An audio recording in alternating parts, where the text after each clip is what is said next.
इस संगोष्ठी के सह संयोजक उर्विता शर्मा आप सभी का अभिनंदन करती हूँ।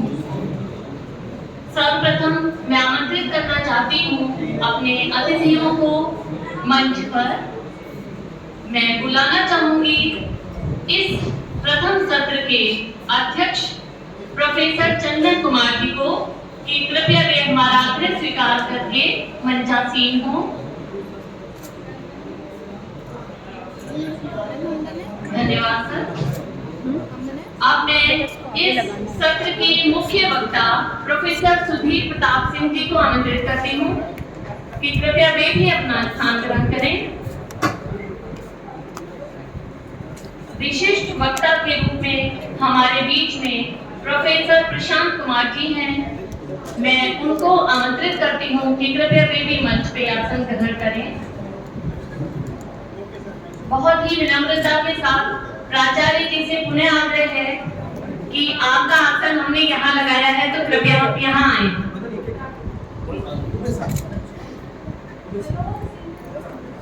दुबे सर प्राचार्य जी के साथ आए तो अच्छा लगेगा।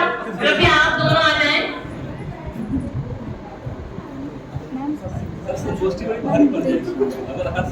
देखिए इतना ठीक है। वास्तव में किसी भी राष्ट्र के निर्माण में सदैव ही पत्रकारिता की प्रमुख भूमिका रहती है। स्वाधीनता आंदोलन भी इससे छूटा नहीं है। यही कारण है कि हमने स्वाधीनता आंदोलन में हिंदी पत्रकारिता की भूमिका यह विषय चुना। और मुझे लगता है कि जब आज हम आजादी का अमृत महोत्सव या अमृत काल कह लीजिए मना रहे हैं तो इससे उचित विषय शायद ना होगा। इस मंच पे आसी जो विद्वत जन हमारे बीच में है, सर्वप्रथम मैं उनका परिचय देना अपना सौभाग्य समझती हूँ। हमारे बीच में अध्यक्ष के रूप में प्रोफेसर चंदन कुमार जी हैं। आप दिल्ली विश्वविद्यालय के कला संकाय में आचार्य पद पर आसीन हैं। आप अनेक प्रशासनिक दायित्वों यथा उप अधिष्ठाता छात्र कल्याण रह चुके हैं। आप सत्यवती कॉलेज में प्राचार्य भी रह चुके हैं। अरविंदो महाविद्यालय में आप कोषाध्यक्ष रह चुके हैं। आपकी अनेक पुस्तकें प्रकाशित हो चुकी हैं एवं लेख प्रकाशित हो चुके हैं। आपकी सद्य प्रकाशित पुस्तक श्रीमंत शंकर देव जीवन और दर्शन बहुत ही चर्चित रही। आपकी विशेष रुचि हिंदी के अधिगम परिणाम आधारित पाठ्यक्रम में सदैव ही रही है। इसके अतिरिक्त रंगमंच, लघु फिल्म एवं वृत्त चित्र निर्माण में आपकी रुचि है। आपका 26 वर्षों से निरंतर अध्यापन अनुभव है। आप सांस्कृतिक एवं साहित्यिक अध्ययन केंद्र दिल्ली के मानद अध्यक्ष हैं। प्राग ज्योतिका पत्रिका के संपादक हैं और अनेक शैक्षणिक समितियों से संबद्ध रहे हैं। आपको अध्यक्ष के रूप में पाकर हम अभिभूत होते हैं और मैं डॉक्टर शिल्पी जिंदल से आग्रह करती हूँ कि सर का पौधा देकर स्वागत करने का कष्ट करें।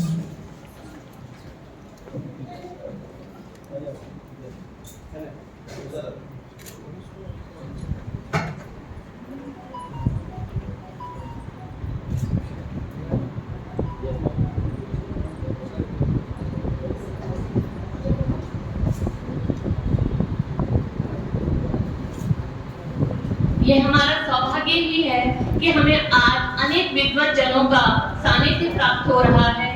इसी क्रम में आज के मुख्य वक्ता प्रोफेसर सुधीर प्रताप सिंह जी का भी स्वागत करती हूँ। आप भारतीय भाषा केंद्र जेएनयू में प्रोफेसर पद पर आसीन हैं। आप अनेक प्रशासनिक दायित्वों का निर्वहन कर चुके हैं। साहित्य श्री तथा अवार्ड फॉर कॉलेज टीचर सम्मान से आप सम्मानित हैं। प्रसंगवश पंथ काव्य मूल्यांकन की समस्या पुस्तकें प्रकाशित हैं तथा आपने अनेक पुस्तकों का संपादन कार्य किया है। शब्दकोश निर्माण में विशेषज्ञ के रूप में सतत योगदान देते रहे हैं। साथ ही डॉक्यूमेंट्री निर्माण में भी आपकी भूमिका रही है। आपके अनगिनत शोध पत्र प्रकाशित हैं। अनेक शोध परियोजनाओं को आपने पूर्ण किया है। साथ ही अनेक पुस्तकों में अध्याय लिख चुके हैं एवं राष्ट्रीय एवं अंतरराष्ट्रीय संगोष्ठियों में मुख्य वक्ता के रूप में आपका पाठ्य सबको प्रोफेसर सुधीर प्रताप सिंह जी का अभिनंदन करने के लिए मैं डॉक्टर अजय उपाध्याय जी से आग्रह करती हूँ कि कृपया वे आए और सबका स्वागत करें।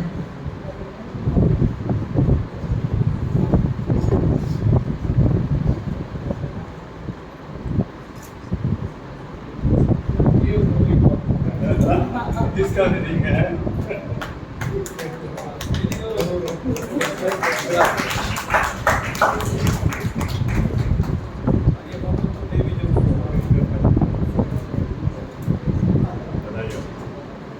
हमारे बीच में विशिष्ट वक्ता के रूप में पत्रकारिता एवं जनसंचार विभाग चौधरी चरण सिंह विश्वविद्यालय मेरठ के प्रोफेसर एवं निदेशक प्रोफेसर प्रशांत कुमार जी हैं। आप राष्ट्रवादी चिंतक एवं प्रख्यात शिक्षाविद हैं। 19 वर्ष से मीडिया शिक्षण का आपको अनुभव है। आप विश्वविद्यालय के प्रेस प्रवक्ता भी हैं। नवाचार पाठ्यक्रम में अग्रणी रहे हैं। केंद्रीय विश्वविद्यालय के जन सूचना अधिकार एवं मुखपत्र परिषद प्रतिबिंब के आप प्रधान संपादक रहे हैं। आपकी 5 दर्जन से अधिक शोध पत्र एवं रेडियो टॉक प्रसारित हो चुके हैं। आप 6 पुस्तकों के लेखक हैं तथा अनेक पुस्तकों का संपादन कर चुके हैं। साथ ही कई सरकारी एवं गैर सरकारी संस्थाओं के द्वारा आप पुरस्कृत किए जा चुके हैं। ऐसे प्रशांत कुमार जी का हम अभिनंदन करने के लिए मैं डॉक्टर रीना शर्मा जी से आग्रह करूंगी।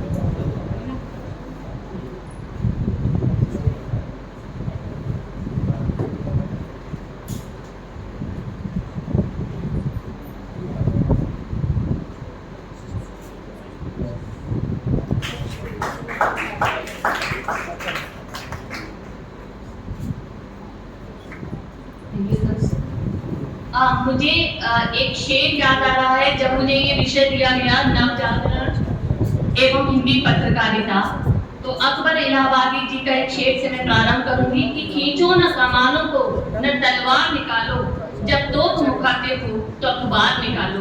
यह एक पंक्तियां हैं जो मुझे लगता है कि पूरे नवजागरण को प्रतिबिंबित करने के लिए पर्याप्त हैं, क्योंकि नवजागरण एक राजनीतिक तथ्य, ऐतिहासिक कालबोध, जीवन शैली में परिवर्तन लाने वाला और आधुनिक मानव सभ्यता के उत्तम विकास की आदर्श मूलक प्रतीक अवधारणा है। वास्तव में यह सुषुप्त जनमानस को जगाने का एक माध्यम है, ज्ञान संवेदन का स्फुरण है। यह इतिहास है आत्मबोध का, आत्म परीक्षण का और मानव जाति को आधुनिक और कर्तव्य बोध कराने का। अगर हम भारतीय संदर्भों में देखें तो 19वीं सदी सामाजिक, सांस्कृतिक एवं राजनीतिक पुनरुत्थान एवं नव विकास का काल हुई है और इस काल की पत्रकारिता के माध्यम से ही ये जागृति जनमानस में आई। हिंदी पत्रकारिता राष्ट्रीय नव जागरण के लिए वैचारिक क्रांति की वाहिका रही है। मैं विषय को अधिक नहीं बोलना चाहूंगी क्योंकि हमारे बीच बहुत विद्वत मंडल है और मैं सीधे आमंत्रित करती हूँ आज के मुख्य वक्ता का कि वे आए और इस विषय पर और अधिक प्रकाश डालें। प्रोफेसर सुधीर प्रताप सिंह जी।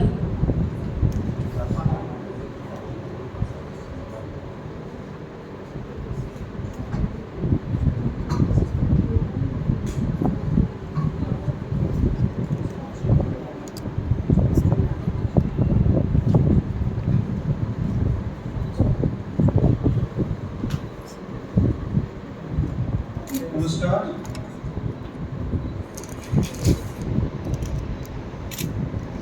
सत्र विलंब है और हम लोग समय से थे, लेकिन हमने अध्यक्ष की अनुमति लेते हुए समापन उतने समय में करना है जहाँ से जो आपको समय दिया गया, जिससे कि अगले सत्र वाले को शिकायत ना करें, ये हम ध्यान रखें।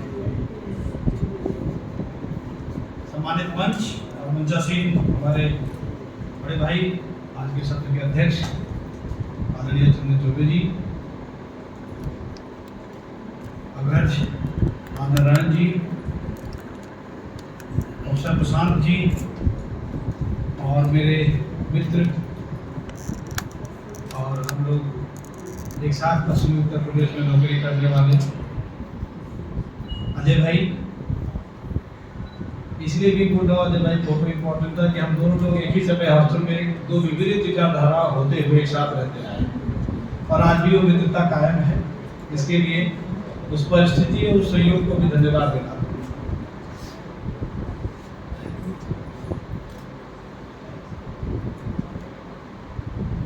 जैसा कि पूनम जी ने अनुरोध किया था और बताया भी था कि मुझे आज की हिंदी नवजागरण और भारतेंदु गीत या भारतेंदु की हिंदी पत्रकारिता पे बातचीत करते हैं।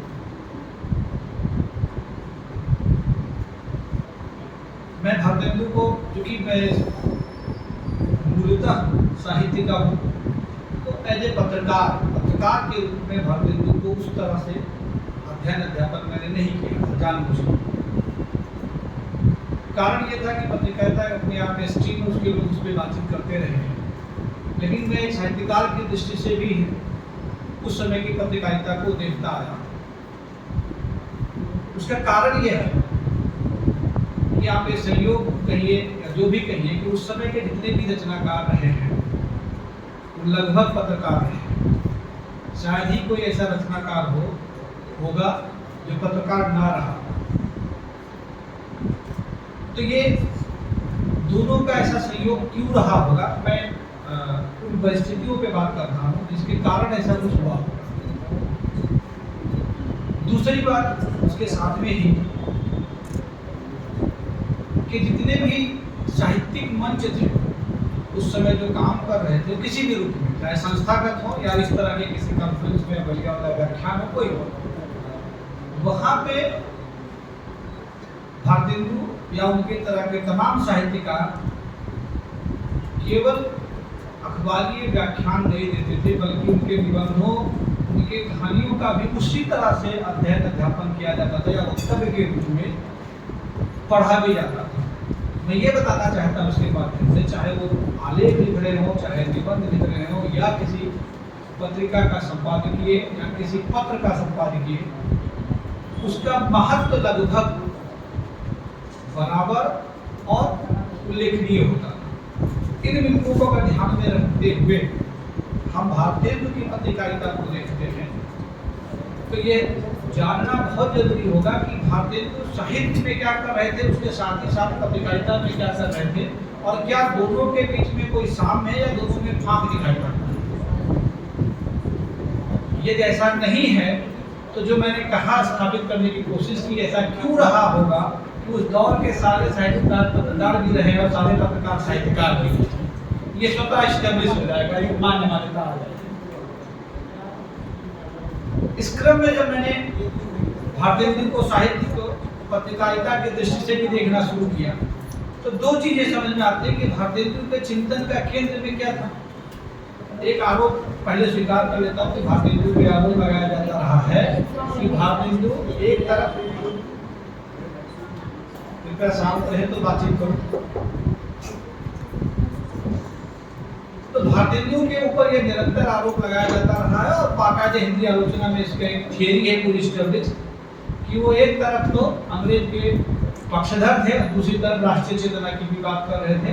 यद्यपि आपने रामविलास देश पे काम करते हुए बताया कि ऐसा क्यों था, उस पर थोड़ी मोड़ी चर्चा कर सकता हूँ कभी कभी अगर समय होगा, क्योंकि मैंने बोला कि समय का मैं बाकायदे ध्यान रखूंगा, तो सूत्र केवल दे दूंगा कि क्या बात है।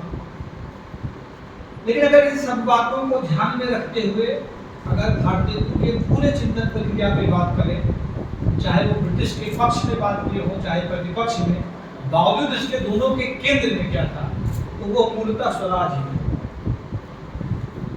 अब उस स्वराज के दो अर्थ हो सकते हैं या है, एक तो है भाषिक स्वराज और दूसरा उन्हीं के निबंध से अगर शब्द ग्रहण करो तो निज जसवंत निज भारत में, ये दो शब्दावली लेता हूं, मतलब एक भाषिक स्वराज, एक भाषा में स्वराज, या अगर दूसरे शब्दावली का बोले भाषा के माध्यम से स्वराज। मैंने बोला कि ये ध्यान दीजिएगा, क्योंकि पत्रकारिता पे बात कर रहा हूं तो बहुत सोच समझ के मैं शब्दावली आपके सामने रख रहा हूं। एक भाषा के माध्यम से स्वराज, एक भाषा में स्वराज, और दोनों क्यों जरूरी है, क्योंकि इसके चिंतन के केंद्र में स्वराज ये तभी होगा तो जो भारतेंदु पहली बात कह रहे थे कि निज भाषा होनी चाहिए, निज भाषा क्यों होनी चाहिए कि निजता ही पहचान बनाएगी कि आपका वजूद क्या है। तो भाषा चाहे जो भी आप आपके हिंदुस्तानी होगा कि हिंदी होगा, उस समय का जितना डिबेट था वो सारा आप अपने साथ सामने रख सकते हैं, वहाँ मुझे कोई विरोध इससे नहीं। लेकिन चिंतन के केंद्र में क्या था, ये बहुत जरूरी है। इस तरह से देखें कि अगर दो बातों पे केवल ध्यान दें कि स्वतंत्र निज भारत कहे और निज भाषा की उन्नत कैसे हो, अगर ये दोनों उनके केंद्र में रहा है तो इस दृष्टि से विचार करने के लिए दो पक्ष होंगे। एक तो वो पक्ष होगा कि भारतीय हिंदू ने इन दोनों मुद्दों को या इस तरह के जितने भी मुद्दे हैं वो साहित्य में अपने कैसे लिखे हैं, और तब वह प्रश्न जो मैंने कहा कि जो आरोप लगाया जाता है भारतीय हिंदू के ऊपर कि ब्रिटिश के जो है चिंतन के पक्ष में बोलते थे, और तब हम उनके संपूर्ण साहित्य को देखें तो चाहे देवनागरी हो, चाहे भारत दशा हो, चाहे प्रेम योगिनी हो, या उनका बलिया वाला व्याख्यान हो, या तो उनका एक निबंध बाद में आता है, वो बाद में उसमें सबसे पहले उनके पत्र में छपता है, नाम याद आ जाएगा अभी मैं जिक्र करूंगा, वो निबंध का एक दो पक्ष होता है। दूसरा उनका जो पक्ष होता है, इसी के बरस भारतीय हिंदू अपनी हिंदी पत्रिकारिता में क्या कर रहे थे, और सबसे पहले कभी वचन सुधा आया जो कैसे पाक्षिक हुआ, साप्ताहिक हुआ, सबके बारे में कोई डिबेट नहीं करेगा। सूचना ये सब आपको मैं मान के चलता हूँ कि हिंदी सूचना हिंदी जगत को है।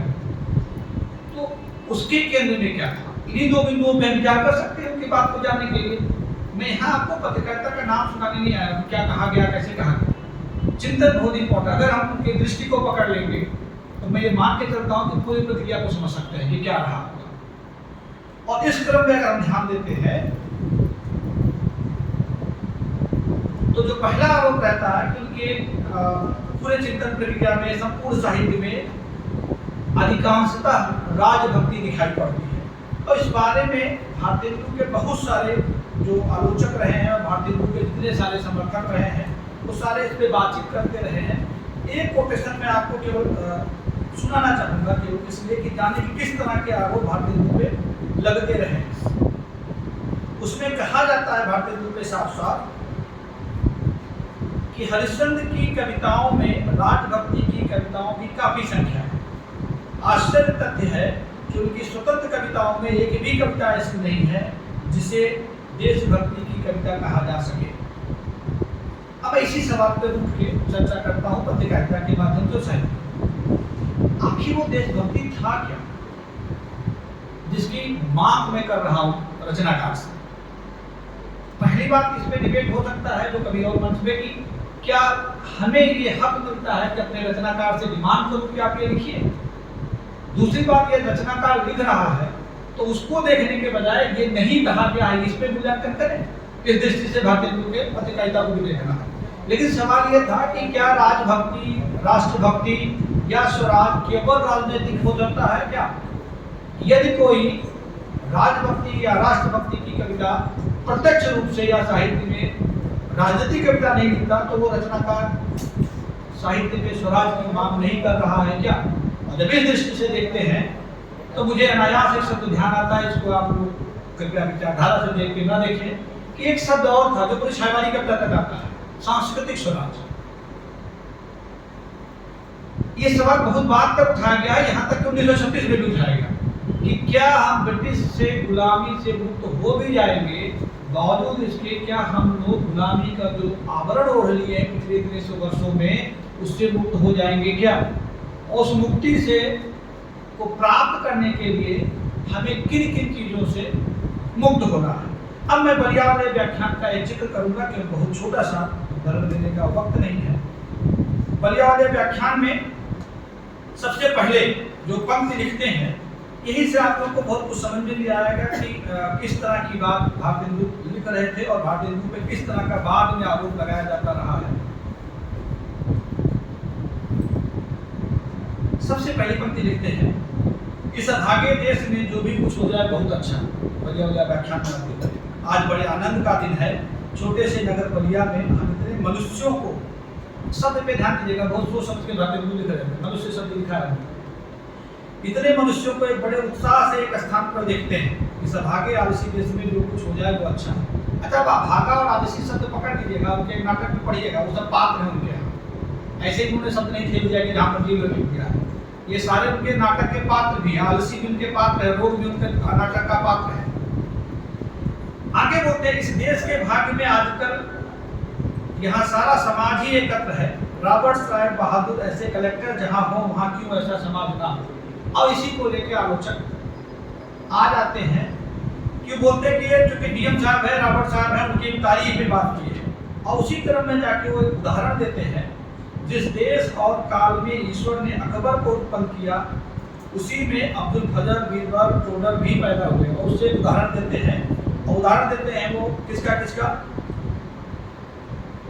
किस तरह से वो नाम गिनाते हैं, मुंशी चतुर्भुज सहाय का, मुंशी बिहारी साहब का, अब्दुल फजल, और सब उदाहरण देते हुए और लास्ट में जाके उसी अगली पंक्ति में बोलते हैं कि हम एक के ऊपर बैठे हुए 3 तो मेढक के समान है।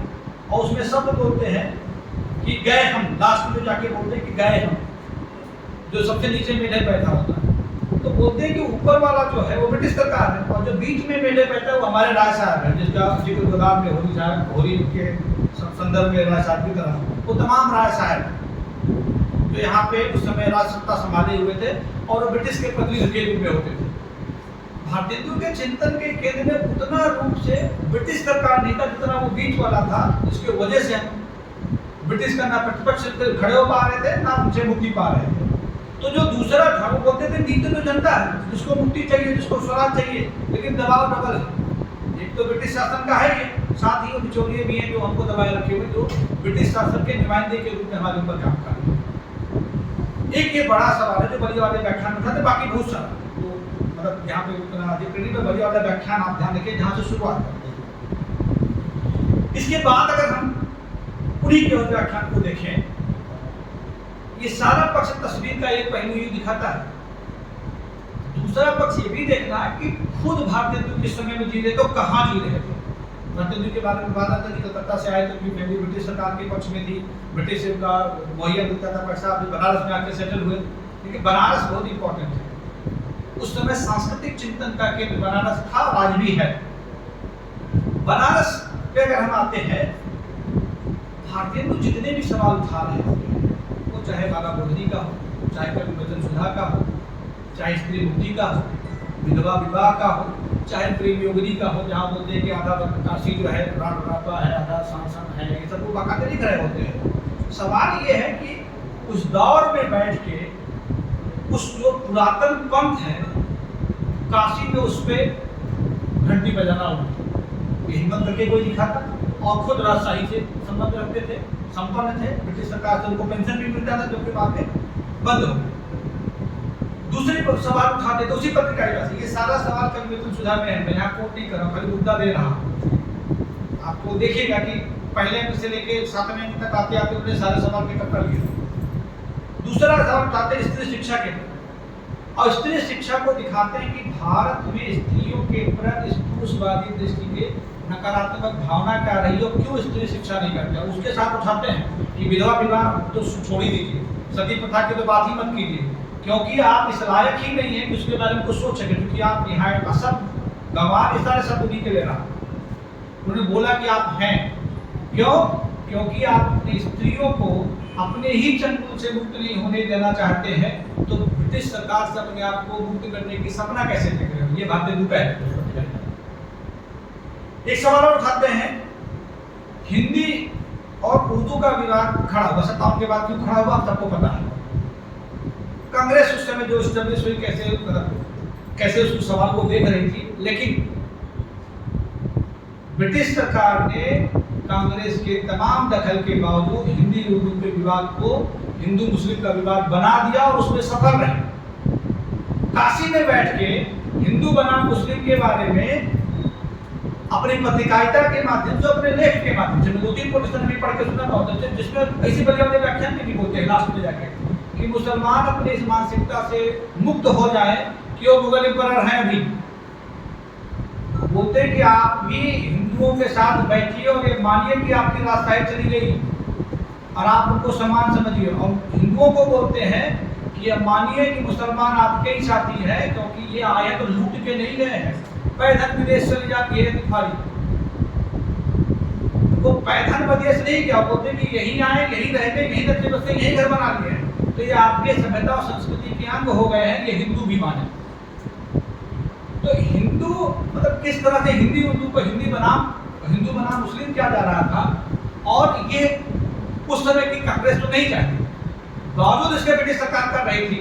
यद्यपि बाद में उन्होंने बहुत सारे पक्ष कांग्रेस के विरोध में आया है, जिसके बारे में ये होता है कि नहीं दोनों वहाँ को बनाए रखा जाए, क्योंकि हमको इलेक्शन में आना था और हमको कुछ जो है स्वराज के रूप में कुछ हमको भागीदारी मिली, ये सब बात में सवाल उठता है। इसका मूल्यांकन आप लोग करते रहिएगा, लेकिन मैं बात कर रहा हूँ 1900 तक की। अगर 1900 तक हम आते हैं तो 1900 तक इस मुद्दे को देखने का दृष्टि भारतीय हिंदू ने क्या दिया था, क्या उस पर चल पाए, हिंदी पत्रकारिता को क्या देना था, भारतीय हिंदू उस समय बता रहे। तीसरा एक मुद्दा और चौथा मुद्दा जो सबसे इंपॉर्टेंट था, वो अपने साहित्य के केंद्र में रखते थे, साथ ही साथ पूरे पत्रकारिता के साथ साथ दिखाई देता है, जिसके में इशारा किया कि ब्रिटिश सरकार द्वारा धन का दोहन, और इस धन के दोहन को किस रूप में देखते हैं,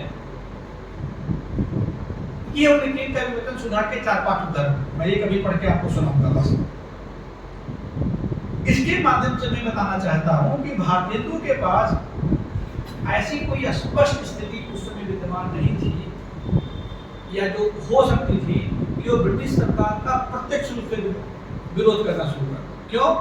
क्योंकि ये जितना सवाल था ये उनके समाज द्वारा उनका ही विरोध कर रहा था, क्योंकि सवाल तो भारतीय हिंदू उठा रहे थे माध्यमों, लेकिन समाज उसी रूप में स्वीकार कर रहा था। क्या एकमात्र ऐसा तंत्र था जो अर्थ था, बावजूद इसके हम लोग ब्रिटिश सरकार के पक्ष में जाके नौकरी करने के लिए हिंदी सीखना, हिंदी के बजाय कन्नड़ के अंग्रेजी सीखना शुरू कर दिया था। ऐसे में आप समाज को हटा के और जनता को, गांधी जी आते हैं, गांधी को जनता उनके साथ होती है, उसका कुछ तो काम पहले हुआ होगा भारत में, नहीं हम ऐसे उठा के किसी के पीछे नहीं चल देते। और स्पेशली तब आपको पता गवर्नर बाका जी आके भगत सिंह हमारे सामने हो चुके थे, लेकिन एक व्यक्ति आता है जो लाठी लेके चलता है और आपको उसके पीछे पीछे चलता है, स्वराज दिलाता है और बाका जी स्वराज की बात करता है। उसके मूल चिंतन क्यों स्टैब्लिश हुई होगी, उसके लिए भारतीय हिंदू क्या कर रहे थे, मैं इधर कहना चाहता हूँ। क्योंकि जो अंतर तरंग था जिसके तरफ से केवल राजनीतिक बयानबाजी से काम नहीं होना था, उसके बारे में सोचना भी हमारा दायित्व था, भारतीय हिंदू ऐसा कर रहे थे। इसलिए जब मैं भारतीय हिंदू को एक साहित्यकार के रूप में, एक पत्रकार के रूप में जब देखना शुरू करता हूँ, तो जिस तरह के भारतीय हिंदू के ऊपर आरोप लगाया जाता है कि एक राजनीतिक विरोध की प्रत्यक्ष कविताएं उनके वहां नहीं दिखाई पड़ती है, उसे मैं खारिज करते हुए बोलता हूँ कि भारतीय हिंदू अपने पत्रकारिता, अपने साहित्य, अपने निबंध, अपने नाटक, सारे माध्यमों में एक दृष्टि से उस सांस्कृतिक चिंतन की नींव रख रहे थे जिसका कालांतर में निराला और उसके बाद में आगे जैसे कविताओं या रचनाकारों ने बाकायदे स्वीकार किया। क्योंकि ऐसा नहीं होता तो छायावादी कविता में ये बात जागो फिर एक बार लिखने वाला कवि या उसे बादल को विप्लव का वीर कहने वाला कवि ये नहीं बोलता कि झोले से कुएं निकाल लिए बढ़ते कवियों के हाथ दिए। ये जो कविता लिखे जा रहा था कि हमारे यहाँ जो कि बंदरों को खिला देंगे लेकिन भूखे को नहीं खिलाएंगे, ये जो हमारा दोहरा चरित्र था इसके तरफ इशारा नहीं हो पाता। क्योंकि हमको अगर मुक्ति पानी थी तो हमको अपने जो गांधी आके बाद में बोलते भी हैं कि मुक्ति के लिए पहले जरूरी है कि आपके सोच में मुक्ति हो, आप अपने चिंतन से मुक्त हुई कि मैं मुक्त हूँ। और इसको स्टेब्लिश करने में भारतीय हिंदू व द्विवेदियों की पत्रकारिता का या खुद उनके रचनाओं का बहुत विलक्षण योगदान है। इसके लिए आपको एक साथ पढ़ना पड़ेगा, मैंने बोला। अब विषय की तरफ पुनः लौटते हुए अगर बलिया वाले व्याख्यान से उठाऊं तो उन्होंने बोला कि भारतवर्ष की उन्नति कैसे हो सकती है। यहाँ एक शब्द और ध्यान दीजिएगा कि बात उन्नति शब्द प्रयोग कर रहे हैं, काम सुधार का कर रहे हैं। सुधार और उन्नति में डिफरेंस क्या होगा? क्या सुधार कर देने से उन्नति हो जाएगा या उन्नति कर देने से सुधार हो जाएगा? मैं बोल रहा कि शब्द आप 21वीं शताब्दी में बैठ के भी सोचिएगा कि दोनों शब्द बहुत महत्वपूर्ण है। क्योंकि जब उदारीकरण का दौर आया 90 के बाद में, ये शब्द पुनः अपना नया अर्थ ग्रहण करने लगे और फिर से हमारे डिबेट के केंद्र में है। विकास बनाम सुधार, विकास बनाम जो भी आप शब्द प्रयोग कर लीजिए, हमारे चिंतन के केंद्र में है। और इसकी बात तब कर रहे थे। इसके माध्यम से अगर उनकी पत्रिकारिता दुनिया भर के शब्द छोटू से 2 मिनट और दूंगा, अगर दुनिया भर को ध्यान में छोड़ चुकी समय अभाव को ध्यान में रखते हुए 4-5 जो इश्यूज हैं जो कवि वचन सुधा के माध्यम से लेके आते हैं। कवि वचन सुधा में 1868 में लेख लिखा उन्होंने लेवी पुराण लेवी। अब लेवी पुराण लेवी, उसके बाद में उसी में लिखते हैं शिव प्रसाद सितारे में जो प्रकाश पर्व होता है, और प्रकाश पर्व पे बताया जाता है कि अरे भाई 4000 रुपया तो खुद भारतेंदु ने खर्च करके प्रकाश पर्व बनाया था। लेकिन उसमें किसी ने नहीं दिखाया कि प्रकाश पर्व में ही गंगा में जो नाव था जिसपे दिया जलाया था उस पर लिखा था टैक्स। वो बता रहे थे कि तुम जहाँ आ रहे हो, जो टैक्स ले रहे हो प्रकाश पर्व के माध्यम से, वो हम दे रहे हैं और ये अन्याय है। तो प्रकाश पर्व का आप जैसे मैं अगर एक अधिकारी के रूप में बोलूँ कि मैं अगर किसी पद पे हूँ, मेरी कोई सरकार है, मेरे सरकार के प्रति मेरा एक दायित्व है, लेकिन मेरा अपने देश के प्रति भी एक दायित्व है, दोनों का सामंजस्य कैसे स्थापित करना होगा, ये भारतेंदु कैसे कर रहे थे। अगर इस दृष्टि से देखेंगे तो भारतेंदु का जो ब्रिटिश परिस्थिति है वो थोड़ा खारिज होता हुआ दिखाई पड़ेगा, क्योंकि मैं सरकार में रहते हुए सरकार को अपने पक्ष में लेके आऊंगा, ये ज्यादा बेहतर है कि बृहस्पति उसके विरुद्ध से जाके खड़ा होगा। ये भारतेंदु बता रहे थे कि सुधार विदिन सिस्टम होना चाहिए, और विदिन सिस्टम होने के लिए आपको सारे बिंदुओं की तरफ इशारा करना पड़ेगा जिससे जनता आपके बिंदुओं को सरकार के पास लेके आए, जिसमें उन्होंने लिखा टैक्स। इसलिए प्रकाश पर्व की दृष्टि से बहुत महत्वपूर्ण। न्याय व्यवस्था, पुलिस व्यवस्था, टैक्स, अच्छा एक और बात, यहाँ पे फ्रांस और जर्मनी के बारे में बाकायदे के मिल्टन सुधा ने 72 में लिखा, वो अभी हमारे पास भी मिल्टन सुधा का तमाम कोट है कि फ्रांस और जर्मनी के साथ किस तरह का व्यवहार किया गया, या अमेरिका किस तरह से अपना स्वराज प्राप्त कर सकता है, तो ये गुलाम देश होते हुए भारत के अपना स्वराज क्यों नहीं प्राप्त कर सकता है, ये सब मिल्टन सुधा के बाकायदे संपादकीय है। तो एक साहित्यकार अपने 1886, 1872, 1875, 1873 में बैठ के ये बात कह रहा होता था कि न्याय व्यवस्था कैसी होनी चाहिए, पुलिस व्यवस्था कैसी होनी चाहिए, टैक्स किस प्रकार से लिया जाना चाहिए। उन्होंने बाकायदा उदाहरण दिया है कि ब्रिटिश सरकार ने एक परिवार पे टैक्स लगाया जिसकी पूरी पूंजी ही 220 रुपए की थी, जिसपे 500 रुपए टैक्स लगा दिया था, उस समय 500 रुपए टैक्स, और उसके बाद में ये दिखाया कि उनका टैक्स माफ कर दिया। तो भारतेंदु ने लिखा उस पर कि भाई एक परिवार का टैक्स माफ कर दिया, लेकिन टैक्स तो पूरे हिंदुस्तान में लगाए हो। एक परिवार के टैक्स माफ करने से यदि भारतीय जनता का मन स्थिति या शारीरिक, मानसिक, शारीरिक स्थिति, भौतिक स्थिति सुधर जाती तो बात समझ में आती।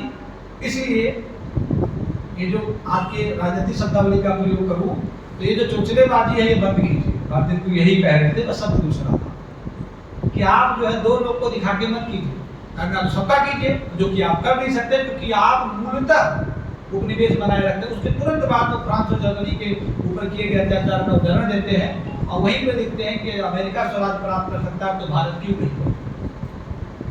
ये सारे सवाल जो है भारतेंदु के पत्रकारिता में या साहित्य चिंतन के केंद्र में।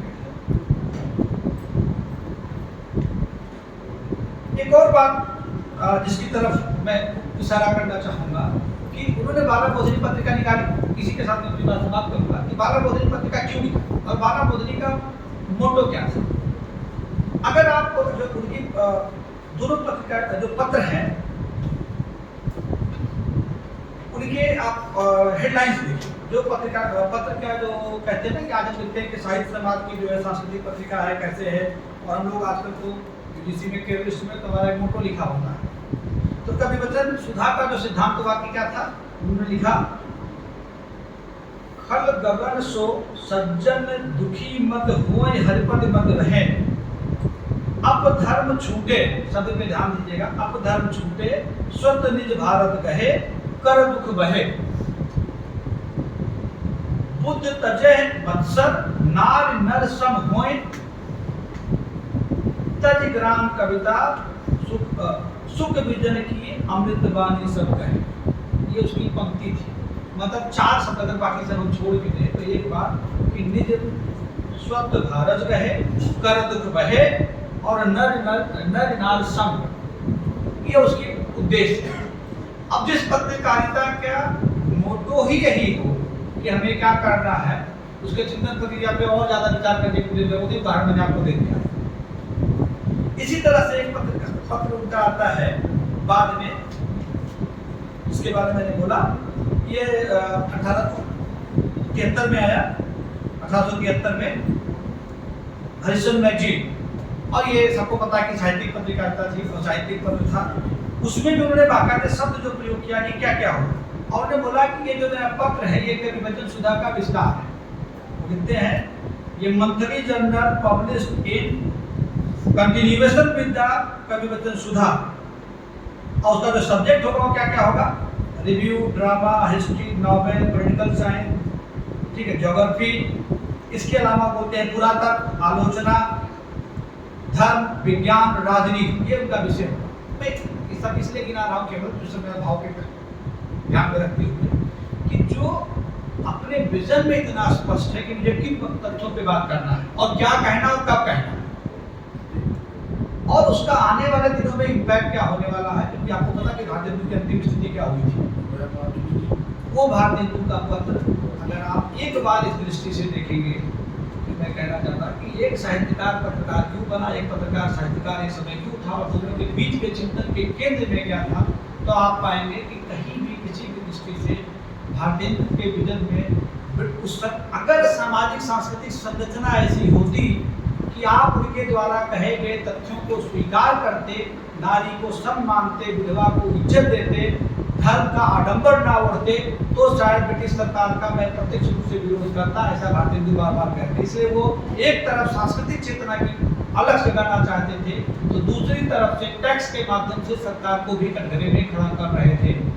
इसलिए भारतेंदु की दृष्टि को बार बार ये कहना कि ब्रिटिश परस्ती थे कह के खारिज कर देना किसी भी सूरत में हिंदी साहित्य का, हिंदी पत्रकारिता का और स्वाधीनता आंदोलन का, जिसके बारे में आपने नवजागरण की बात कही, नवजागरण का केवल सैद्धांतिक वाक्य पढ़ने से नवजागरण नहीं होने वाला था, ये बात भारतेंदु को पता था। इसलिए उन बिंदुओं की तरफ वो इशारा कर रहे थे जिसके माध्यम से यह साबित होता है कि वास्तविक रूप से जागरण कैसे और कब होगा। इसका परिणाम हुआ कि गांधी आते तो बाकायदे बना बना समाज मिलता है उनके पीछे चलने के लिए। उसका परिणाम ये होता है कि 42 तक आते आते ब्रिटिश से कहने लगते हैं कि भाई हमसे ये ले लो, हमको भगाओ मत, लेकिन आप 45 तक उनको भगा के लेके जाते हैं। इस क्रम में भारतेंदु को याद करेंगे तो हिंदी साहित्य का, भारत देश का और हिंदी पत्रकारिता दोनों का भला होगा। आपने मुझे बुलाया, थोड़ा समय दिया, आपको धन्यवाद। कभी मौका मिलेगा तो विस्तार से चर्चा करूँगा। आभार। बहुत बहुत धन्यवाद सर, इतना आपने गहन विश्लेषण किया इस विषय का, इसके लिए मैं धन्यवाद देती हूँ।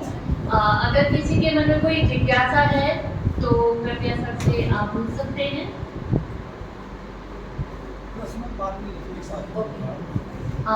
मैं आज के विशेष वक्ता प्रशांत कुमार जी को आमंत्रित करती हूँ कि वे आए और अपना व्याख्यान दें।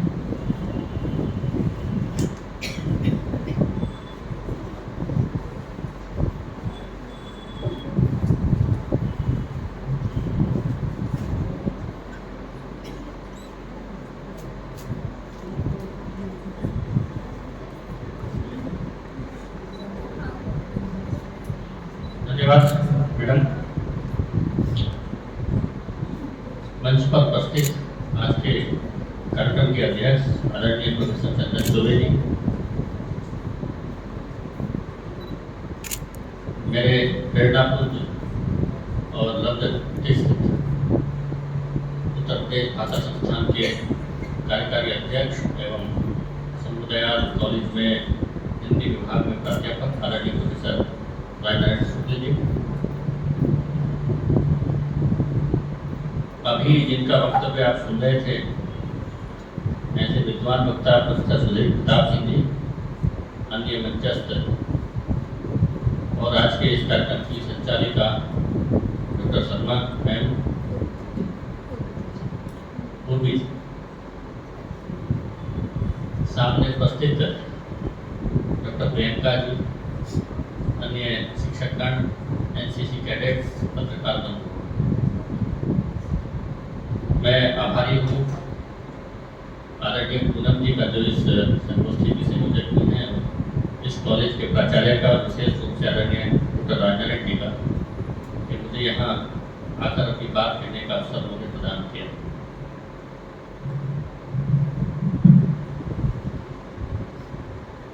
वास्तव में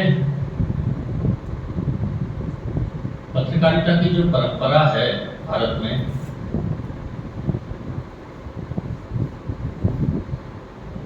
उसको किसी समय सीमा में नहीं बांधा जा सकता, क्योंकि हम तो महर्षि नारद को अपना आद्य पत्रकार मानते हैं, यानी ब्रह्मांड के पहले पत्रकार के रूप में महर्षि नारद को जानते हैं सब लोग। किस तरह से वे सूचनाओं का आदान प्रदान एक लोक से दूसरे लोक में किया करते थे।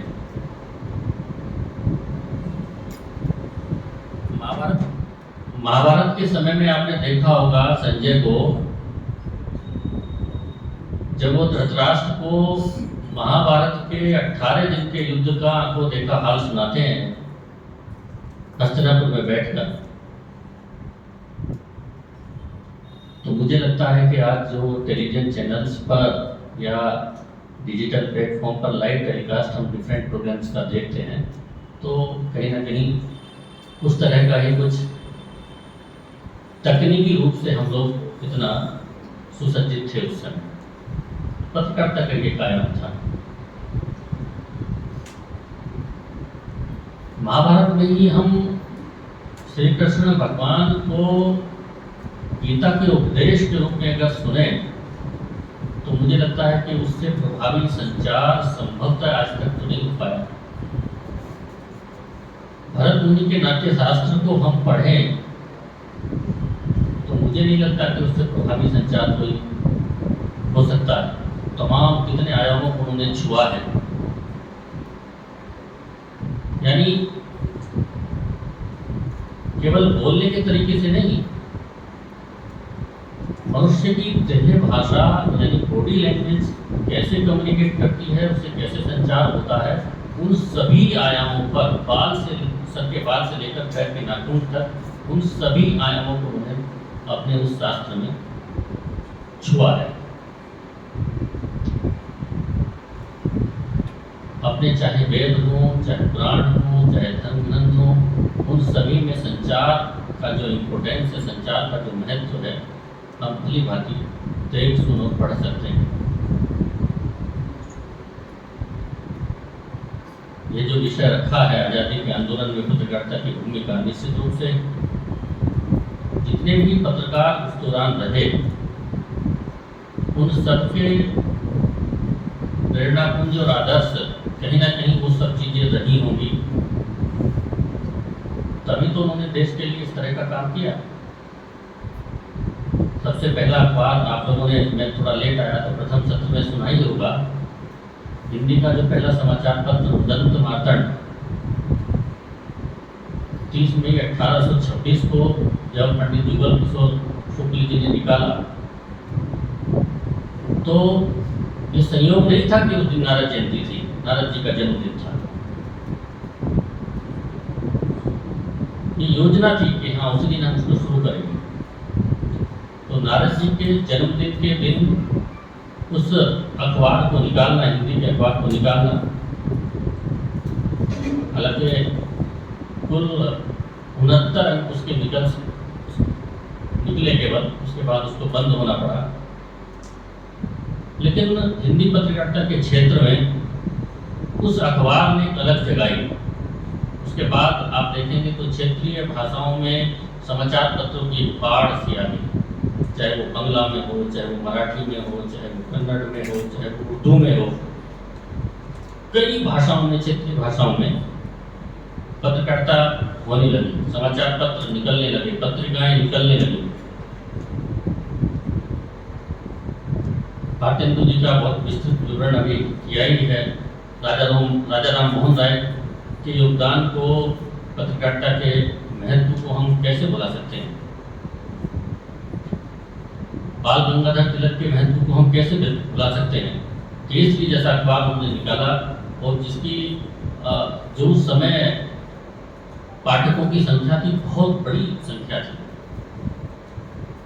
देश भर में वो अखबार जाता था। माखनलाल चतुर्वेदी हो, चाहे गणेश शंकर विद्यार्थी हो, भगत सिंह भी लिखा करते थे, सुभाष चंद्र बोस हो, महात्मा गांधी ने तो 3-3, 4-4 अखबारों का संपादन भी किया। एक घटना मुझे यहाँ याद आती है, गणेश शंकर विद्यार्थी का नाम याद आया, और आदरणीय राजेंद्र शुक्ल जी ने भी उसका जिक्र किया था अपने उद्बोधन में, चंपारण सत्याग्रह का।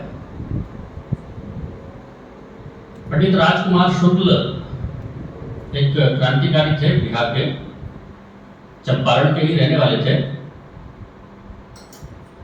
तो वो गांधी जी वहाँ नील की खेती का होती थी बड़ी बृहद मात्रा में, उसका आंदोलन चल रहा था। तो गांधी जी को वहाँ बुलाना चाहते थे उस आंदोलन में, वो पंडित राजकुमार शुक्ल जी।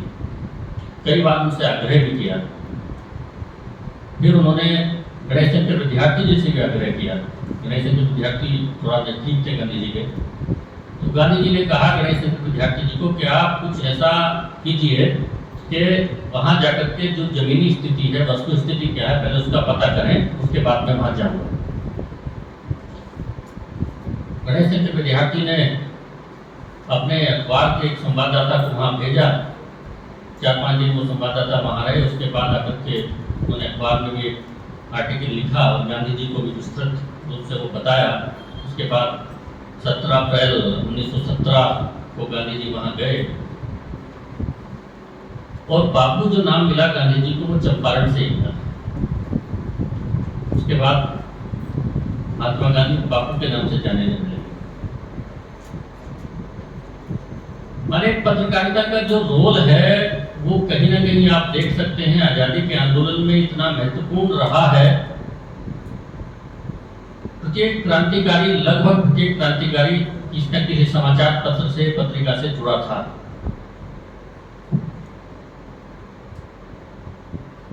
गणेश चंद्र विद्यार्थी के ऐसे जो उनके द्वारा अखबार निकाला जाता था, प्रताप,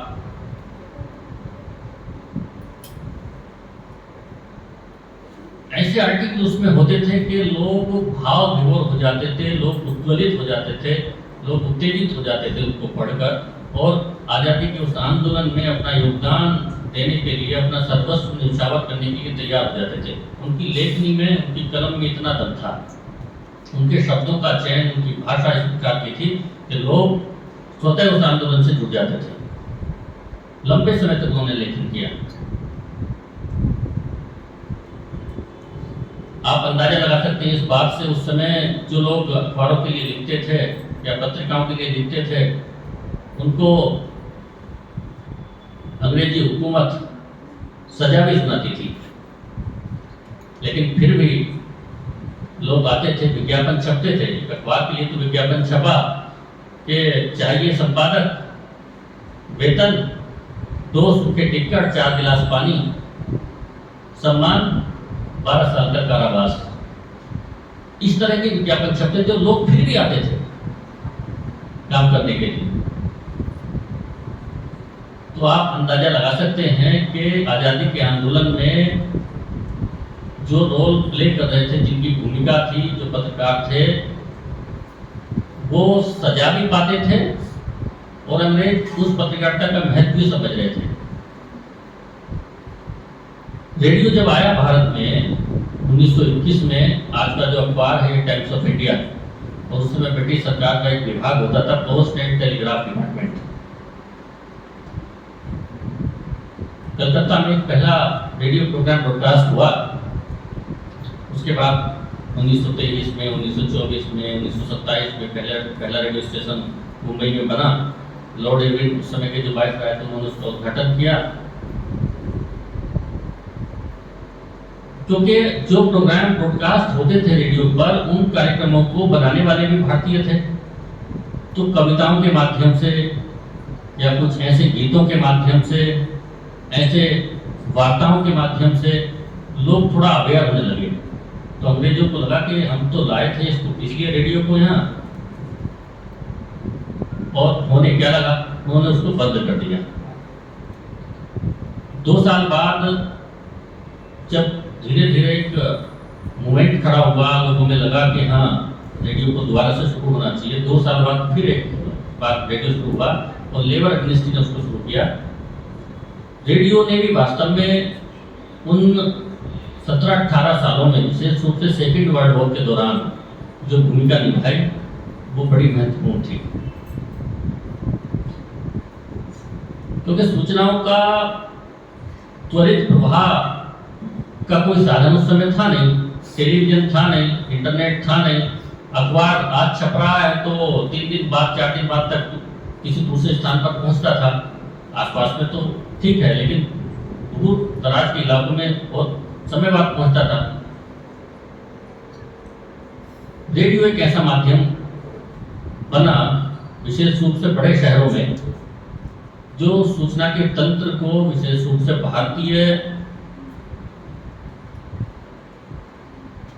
उस आज़ादी के आंदोलन में अलग जगाने में यदा कदा कहीं कलकत्ता में, बम्बई में, बेंगलोर में, इवन इलाहाबाद में भी, यानी प्रयागराज में भी उस समय एक रेडियो स्टेशन बना था कृषि से संबंधित, लेकिन उस पर भी कुछ ऐसे गीत कविताएं आते थे जिससे क्रांतिकारी उन क्षेत्रों में अलग जगाने में सक्षम हो पाए, सफल हो पाए।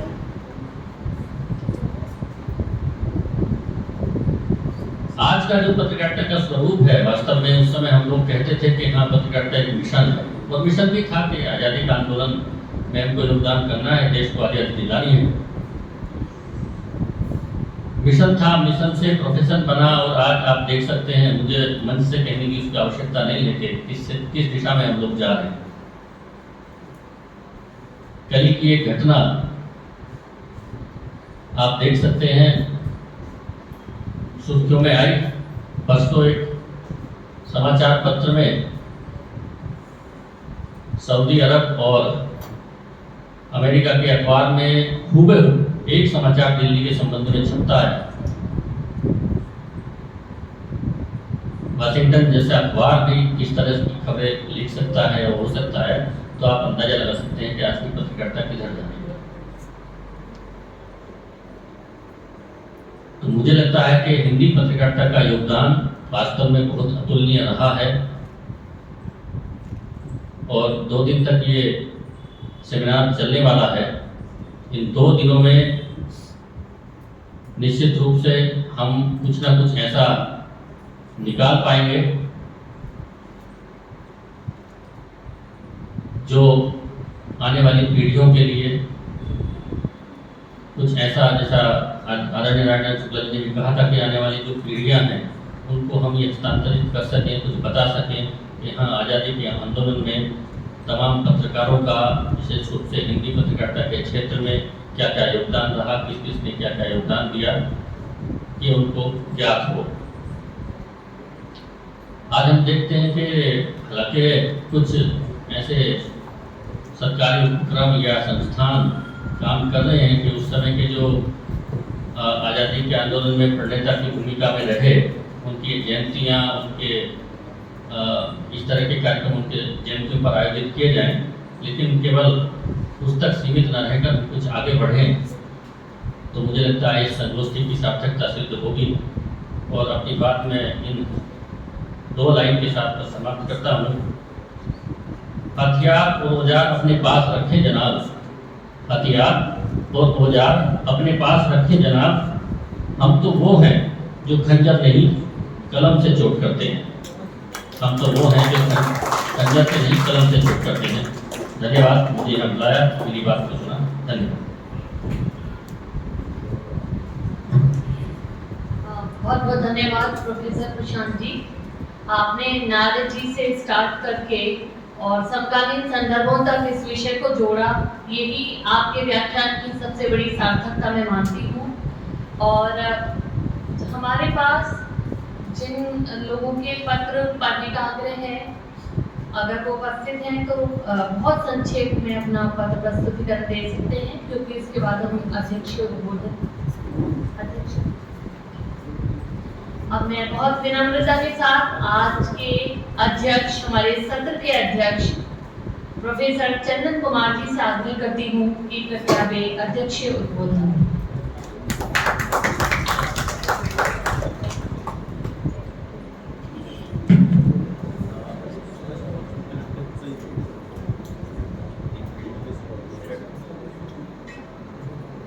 समय काफी हो चुका है। मेरी भूमिका अध्यक्षीय है। मैं औपचारिक संबोधन करूं। हमारे मित्र नारायण शुक्ल जी, प्रोफेसर आनंद दुबे जी, सुधीर प्रताप जी, शांत जी, रोजा शर्मा जी, हम सबों को आमंत्रित करने वाली पूनम जी, गीता पांडे जी, मैं देख रहा हूँ हमारे सारे दोस्त अजय जी, जितेंद्र जी, सब लोग बैठे हुए हैं और वो बड़ छोप का अपराध। अध्यक्ष को बोलने आना चाहिए पर बोलना कम चाहिए।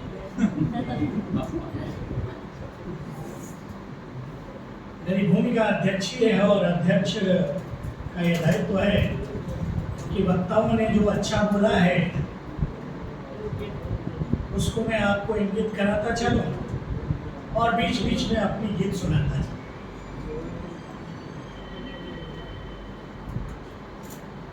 या नहीं भी अच्छा बोला है तो अच्छा खोज खोज के बताऊंगा। विद्वान लोग हैं,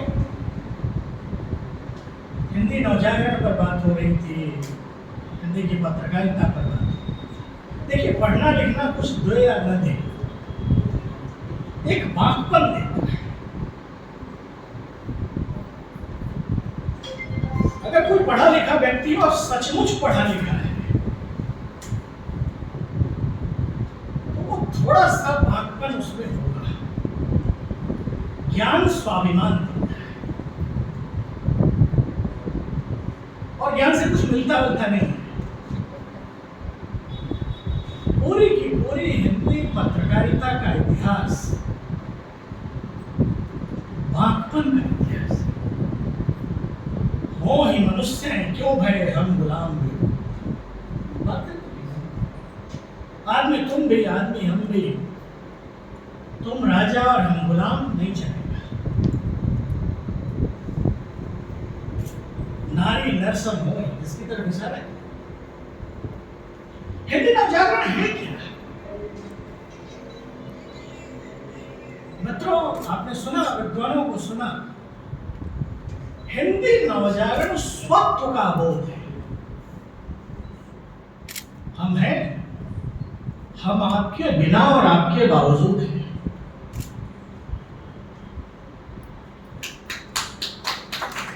यह जो एक भाव है वो हिंदी नवजागरण का भाव है। और मैं आपको एक बात बताऊं, मैं तो कई बार, मैं बिहार से आता हूं, बिहार के भोजपुरी क्षेत्र से आता हूं, तो बड़ा चुटकी लेते हुए बात है कि बिहार की पूरी मिडिल क्लास इंटेलिजेंसिया बिहार से बाहर बनती है। बांग्ला भद्रलोक बंगाल में बनता है।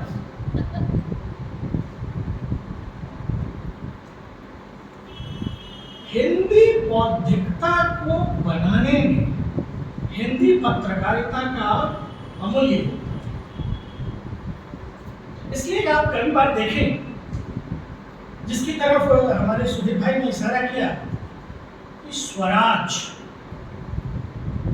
हम जैसे हैं, हम लदड़ फदड़ से हैं, हम गरीब हुए हैं, हम आड़े बाके से हैं, तिरछे हैं, प्रदेश हमारा है, हम चले। यह भाव देशभक्ति के स्वरूप की व्याख्या की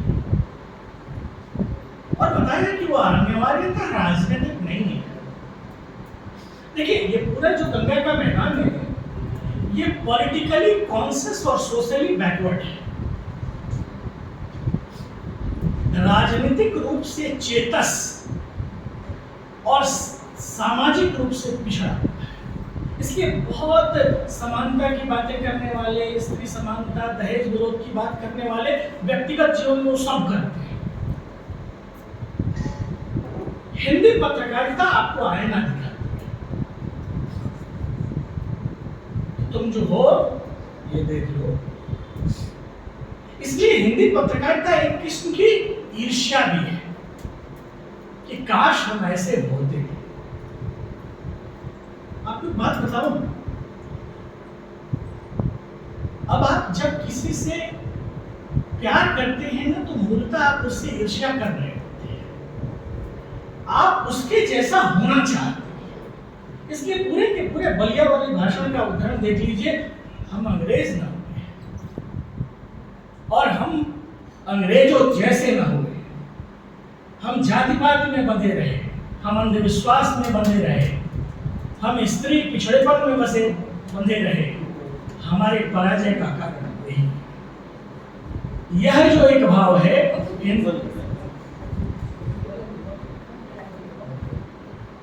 हिंदी पत्रकारिता में आप पढ़ सकें। मुझे आज बताया गया कि भारतेंदु पर यह सत्र है, भारतेंदु युगीन पत्रकारिता पर यह सत्र है। मैं एक उदाहरण आपको देता हुआ चलूंगा। देखिए, जितने लोग भारतेंदु युग में सक्रिय थे वे कोई घुरहु कतवारू मोरू नहीं थे। वे सब के सब सत्ता के गलियारों में हाथ पांव मारते। ये लगभग उसी तरह से थी कि गांठ भी ढकी रहे और बाजू भी टकी रहे। मैं कुछ उदाहरण आपको देते हुए चलता हूं।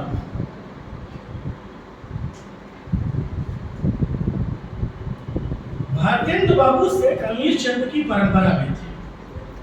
आप जानते हैं ठाकुर जगमोहन सिंह मध्य प्रदेश की विजय राघवगढ़ रियासत के राजकुमार थे। अंबिका दत्त व्यास दुर्गा दत्त व्यास के बेटे थे और दुर्गा दत्त व्यास का परिवार काशी की विद्वत मंडली में उसकी प्रतिष्ठा थी। राधा कृष्ण दास भारतेंदु के फुफेरे भाई थे। बद्री नारायण चौधरी प्रेमघन मिर्जापुर के एक अभिजात्य परिवार में पैदा हुए। लाला श्रीनिवास दास के पिता लाला मंगनी लाल काशी के प्रसिद्ध सेठ लक्ष्मी चंद के मैनेजर थे। इनका मथुरा में आज भी एस्टेब्लिश तो मथुरा में काम कर रहे हैं। मित्रों में ऐसा क्यों है?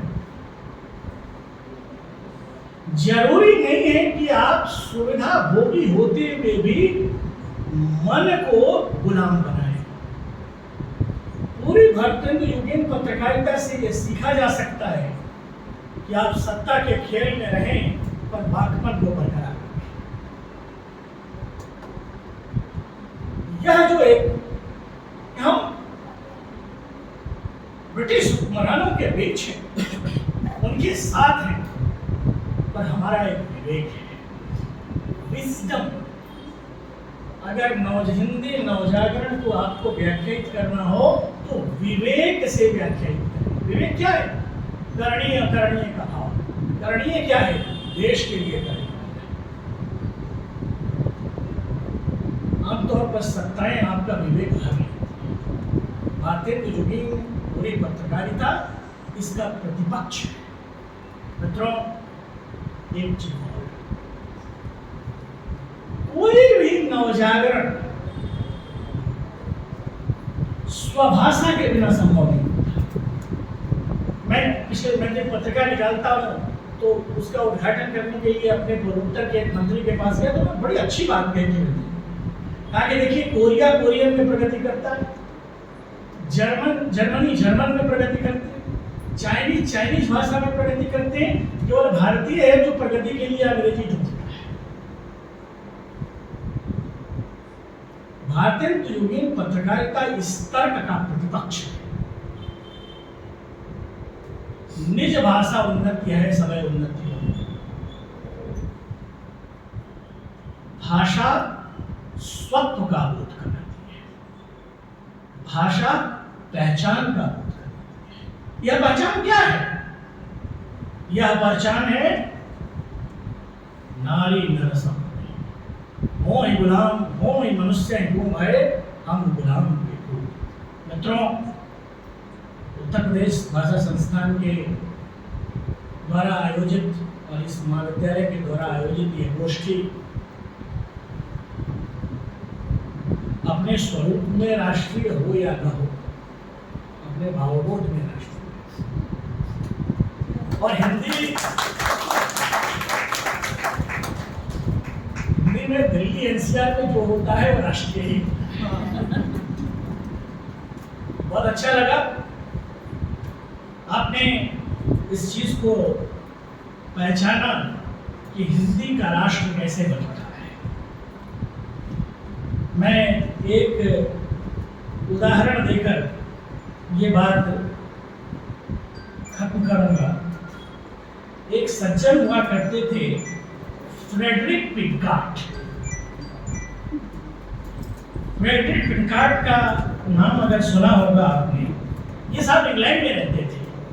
और ये भारतेंदु के युग में ही थे। ये इंग्लैंड में बैठे बैठे हिंदी में पुस्तकें लिखते थे, हिंदी के लेखकों के साथ वे पत्र व्यवहार भी करते थे। इनकी दो हिंदी में लिखी हुई पुस्तकें बाल दीपक और विक्टोरिया चरित्र, ये खड़क विलास प्रेस बांकीपुर से छपी। ये 20वीं शताब्दी के शुरुआती दशकों में बिहार के स्कूलों में ये दोनों पुस्तकें पढ़ाई जाती थी। पिंकाट साहब ने भारतेंदु हरिश्चंद्र को एक पत्र लिखा, समकालीन थे।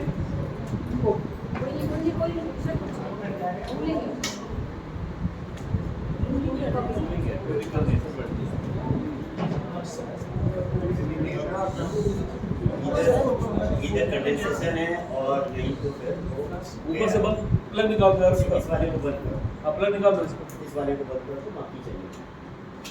सॉरी जनरल जी जा रहे नहीं, पिंकाट साहब ने भारतेंदु हरिश्चंद्र को एक पत्र लिखा।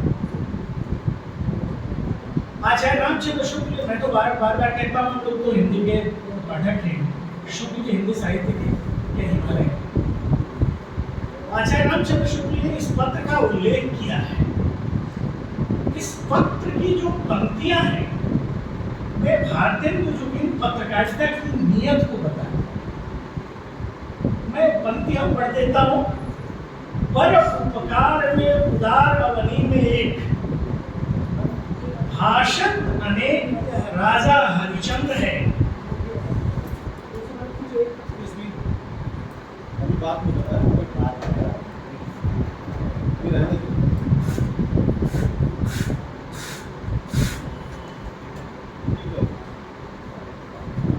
पर उपकार में उदार अवनी में भाषण अनेक यह राजा हरिचंद है।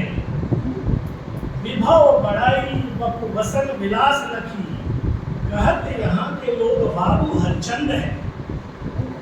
चंद वैसो अमीर आनंद कर आरत को, कहत कविंद यह भारत को चंद है। कैसे अब देखें को बतावे कहाँ पावे हाय, कैसे वहां आए हम कोई भगवंत है। तो फ्रेडरिक पिंकाट भारतेंदु के बारे में लिख रहे हैं। मित्रों, अगर ज्ञान उत्तरदायित्व नहीं देता, ज्ञान स्वत्व बोध नहीं देता, ज्ञान अपने से बाहर देखने का भाव नहीं देता, ज्ञान आपको स्वाभिमान नहीं देता, तो ज्ञान कूड़ा है। भारतेंदु की पूरी पत्रकारिता इसी स्वत्व और स्वाभिमान की पत्रकारिता है। आपने बुलाया, आपका बहुत बहुत धन्यवाद। देश बचा रहे, भारत होने का भाव बचा रहे, यह हम भारतेंदु जुगीन पत्रकारिता से सीखते हैं।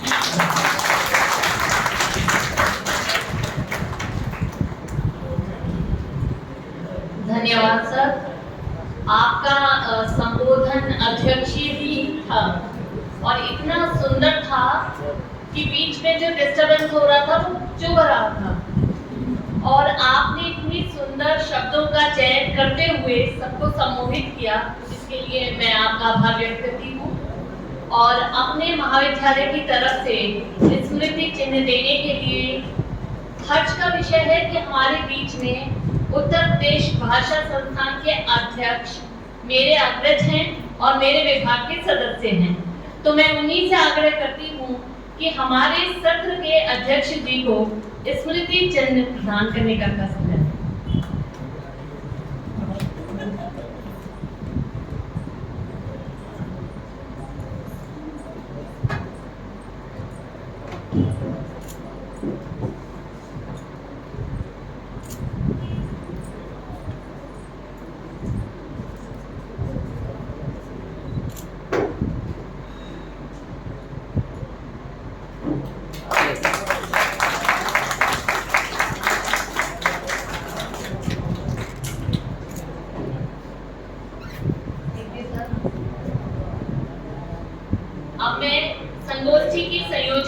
डॉक्टर गीता पांडे जी से आग्रह करती हूँ कि आज के हमारे सत्र के मुख्य वक्ता सुधीर जी को स्मृति चिन्ह देकर सम्मानित करें।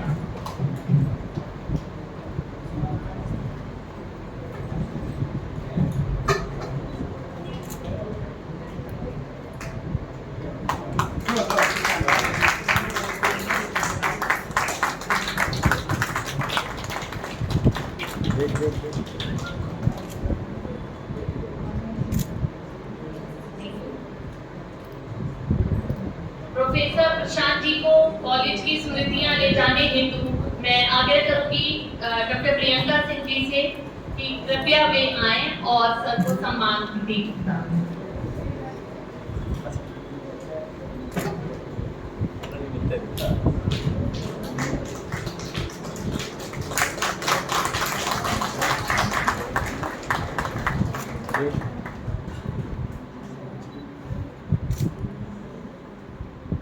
अब मैं अपने महाविद्यालय के वरिष्ठतम सदस्य प्रोफेसर अनंत कुमार दुबे जी से निवेदन करती हूँ कि कृपया वे धन्यवाद ज्ञापन करके इस सत्र के समापन की घोषणा।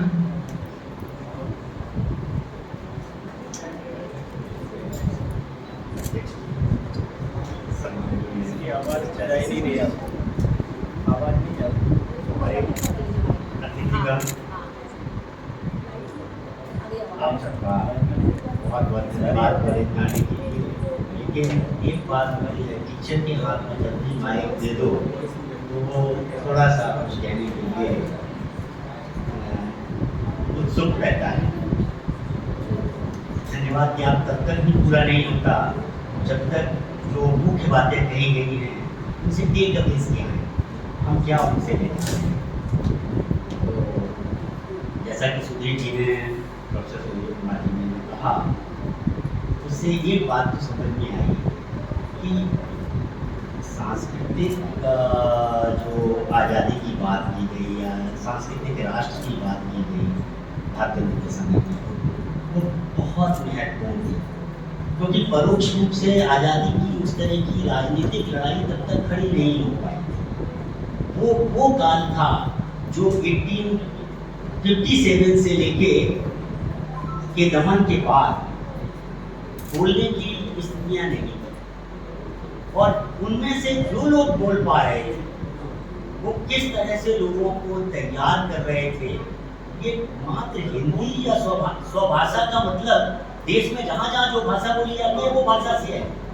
केसरी मराठी में निकला था। तो असली बात, मूल मुद्दा ये है कि भारतेंदु किन परिस्थितियों में वो बातें कह रहे थे।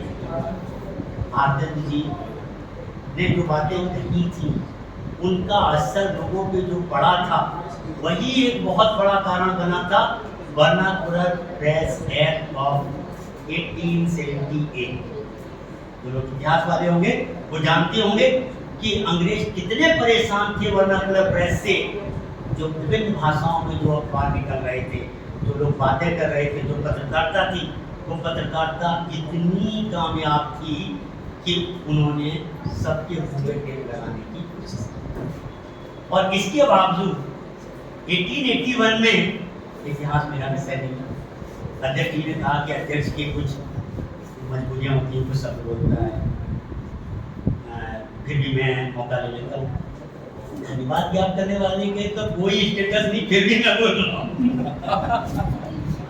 और जब मौका लगे तो बोल देना चाहिए। तो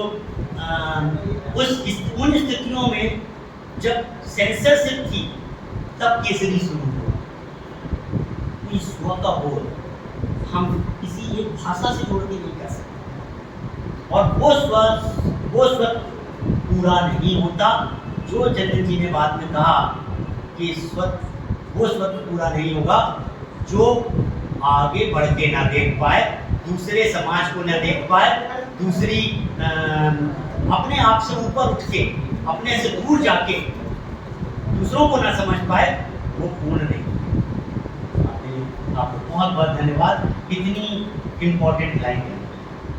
सुधीर जी की एक लाइन बहुत अच्छी लगी कि ऐसी स्थितियों में जब विरोध करना हो तो करिए।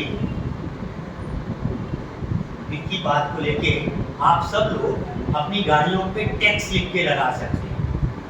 धन्यवाद।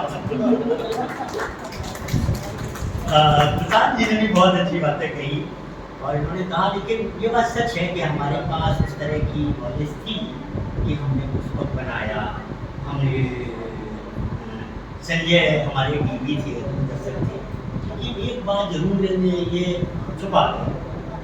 वो बात ये थी कि ये सब चीजें जो बनाने वाली थी या बनाने वाले थे वो एक ही बनाए थे और उसके बाद कुछ नहीं होता। तो जब तक कोई चीज सार्वजनिक तौर पे आम लोगों के मनस तक ना पहुंच जाए तब तक वो बात कामयाब नहीं है। और पत्रकारिता ने यही सबसे बड़ा काम किया है कि आम लोगों तक वो बात पहुंचाई है। आप लोगों का बहुत बहुत धन्यवाद। आप लोगों ने इतनी बढ़िया विचार इतने समय में, हम जैसे लोगों को जो हिंदी बहुत कम समझते हैं उनके सामने भी इतनी अच्छी तरह से समझाया कि एक एक बात अंकित हो गई। और मैं अगर कहूँ कुछ वक्त तो नहीं है, लेकिन इतना जरूर है कि सबके सारे पॉइंट्स मेरे दिमाग में अंकित हो गए हैं। और मैं जानता हूँ यहाँ पे जितने लोग बैठे हैं सब ने वो बातें बहुत गौर से सुनी हैं। इससे